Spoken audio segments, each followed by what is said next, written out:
नमस्ते साथीहरु, म आज हजुरहरुलाई पोरिज बनाउन सिकाउने है। भने चाहिँ 1% पोरिज बनाउँछु। त्यसको लागि मिल्क लिए 150 ml जति। म चाहिँ लङ टाइम कुक वाला पोरिज बनाउँदै छु। त्यो चाहिँ एकदमै राम्रो हुन्छ हेल्थको लागि। एकदमै बाक्लो भएको हुनाले अलिकति पानी त्यसमा चाहिँ मैले यस्तो मोटो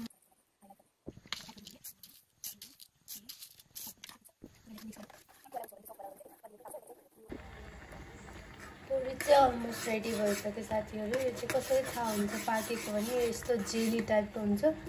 हजुर सुगर खानुहुन्छ भने चाहिँ अब यतिखेर सुगर एड गरेर 1 मिनेट जति राखेपछि यो रेडी भयो। म चाहिँ सुगर एड गर्दिनँ, लास्टमा यसमा होममेड जाम एड गरेर खान्छु। अनि चाहिँ पोरिज चाहिँ यस्तो टाइपको भयो, एकदमै जेली टाइपको हुन्छ। यो रेडी भएपछि फाइनली पाकिसकेको छ। एकदमै यमी पोरिज रेडी भइसक्यो।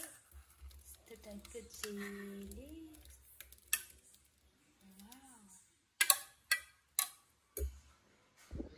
त साथीहरु, मैले चाहिँ यसरी पोरिज रेडी गरेँ। मेरो रेसिपी हजुरलाई मन पर्यो भने मेरो च्यानललाई सब्स्क्राइब गरिदिनु होला। अरु पनि नयाँ फुडहरुको रेसिपी लिएर आउने छु है साथीहरु। Have a enjoy breakfast.